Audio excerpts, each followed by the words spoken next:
good, y'all? Peace, love, power, happiness to everybody tuning in. Hope y'all staying healthy and active out there. But as you can see, we outside with it once again. Out here on the patio this time.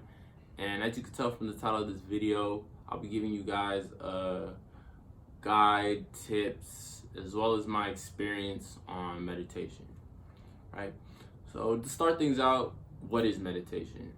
Meditation is the full allowance of oneself to be in the present or now moment, right? Or in other words, it's you excluding all outside forces, thoughts, and energies, and just putting a direct focus within yourself.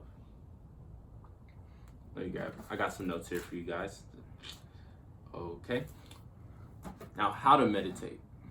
There are various forms of meditation, but the four that I use is walking, running, yoga, and of course the quintessential lotus position, which is legs crossed, sitting upright, arms out, and whatever hand position you like, which will be what this guide will be based on, just because it's very basic and very easy to follow. So yeah, that's what we'll be doing. So a question that I get with meditation is whether or not you should listen to audio or not, right? To be honest, it's just based off personal preference. I just encourage that you experiment with both, and also when you want to dive into the audios, I'll be putting some audios that I listen to in the description below, so make sure you guys check that out.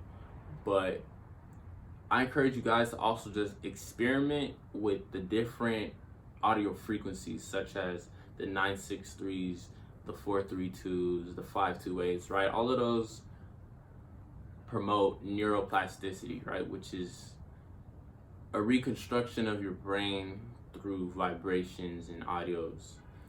And those specific ones, right? There's many of them, but those different frequencies are almost esoteric in a sense, just because something like 432 is the vibration and frequency of the earth, right? Which is something that I find very interesting, and various other frequencies have their own definitions, but I encourage you guys to experiment with those, right?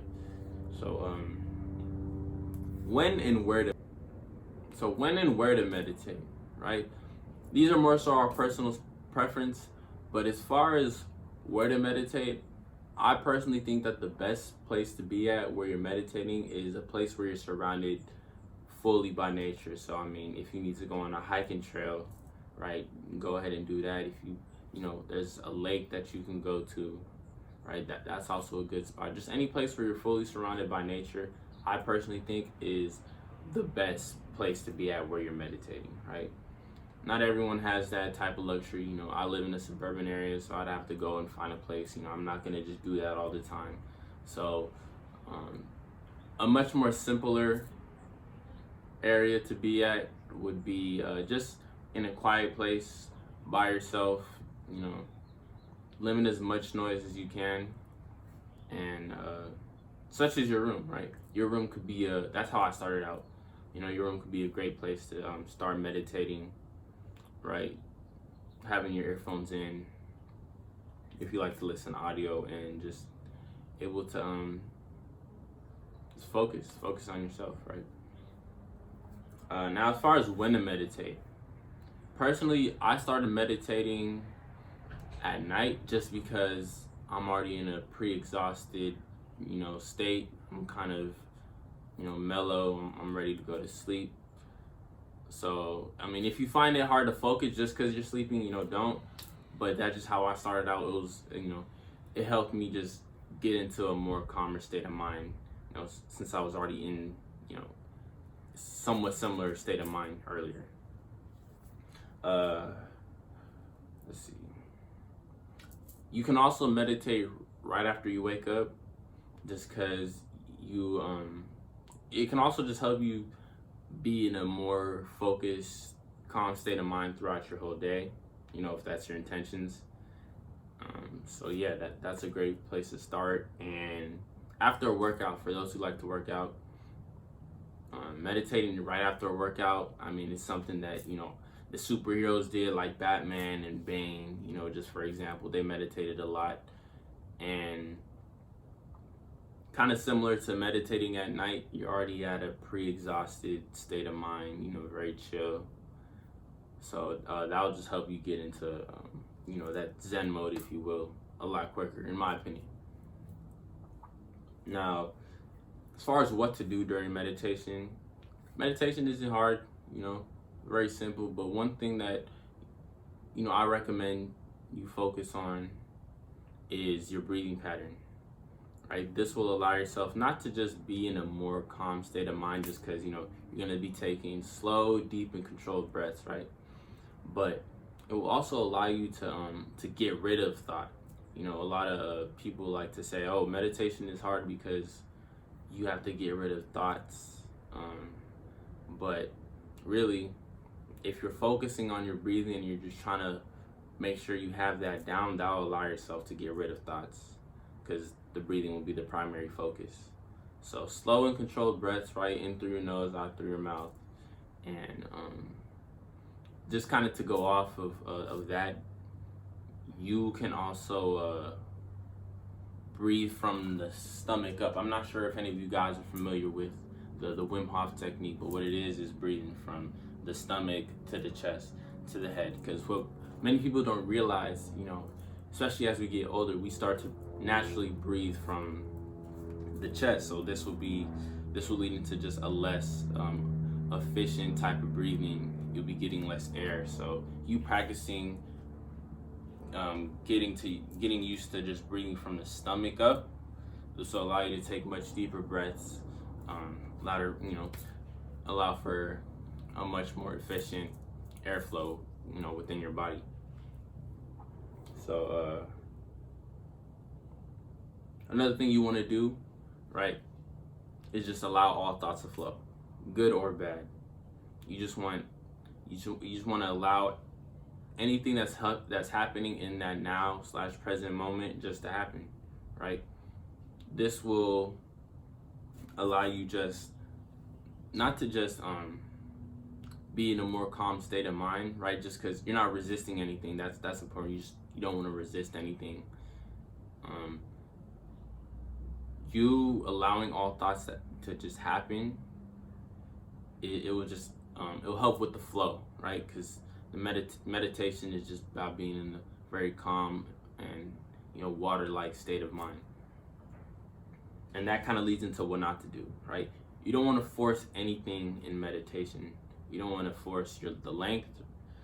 You don't want to force the thoughts, right? So with length, you know, of course, the deeper, you know, the longer that you go in meditation, the deeper, you know, state that you'll be, right? But for people who are starting out, it doesn't really matter. You just want to do what's comfortable. You can meditate for 30 minutes starting out, hey, that's cool. But if you can, you know, you're starting out and you can only meditate for 30 seconds, and hey, I mean, it is what it is. You don't want to force anything.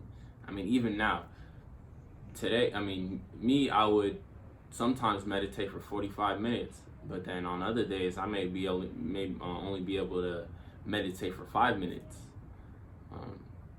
But the key component is that I don't force anything. That's what it's all about. And as well as, you know, like I said, the thoughts. Any thoughts, just let it flow. Accept them for what they are, and just keep focusing on your breathing, because that's going to help you get rid of those thoughts anyway. Now, benefits and things you will acquire during meditation, right? Personal mental clarity, right? You'll be in a much more calm state of mind even after you meditate, right? And it'll just allow you to go through life easier, in my opinion. Spiritual benefits is you know, a big thing for me, right? For those who aren't on that wave, that's fine. But just the one thing that you'll get, no matter what your intentions are during meditation, is the mitigation in stress levels, right? That's one thing that'll be universal with anybody who meditates. And, you know, I think that's really the most important thing that you'll get out of meditation, you know, especially in times like this, you know, where stress levels can understandably be high. You know, having that mitigation of stress levels, from meditation is, a very important thing, to me at least. So let me keep some more notes in here for y'all. Things to look out for during meditation, right? Sweating / tearing up. This may or may not happen to you, but the explanation, for those that, do experience this is that it's just a release of energy, right? For example, when and this really only happens when you start meditating, like, when you're a beginner. I would meditate, like I said, I started out in my room. I started out at night, right? I'll be going inside my room, perfect temperature, no heater or whatever. I'm just, it's a cool temperature in my room. And I would start meditating, and sometimes I would start sweating a lot. And what that is just a release of energy. Same thing with the tears, it could or could not be stress related, but for me, when it, wasn't stress related, it was just tears falling down my eyes. And, after searching that up, that's just a release of energy, same thing with the sweating. Another thing to look out for is lightheadedness. Now, this can only happen if you're sort of forcing your breath, and I mean that as in, of course, you want to take deep, slow, and controlled breaths, but you also don't want to take a super deep breath to where you feel uncomfortable with how much air you're taking in.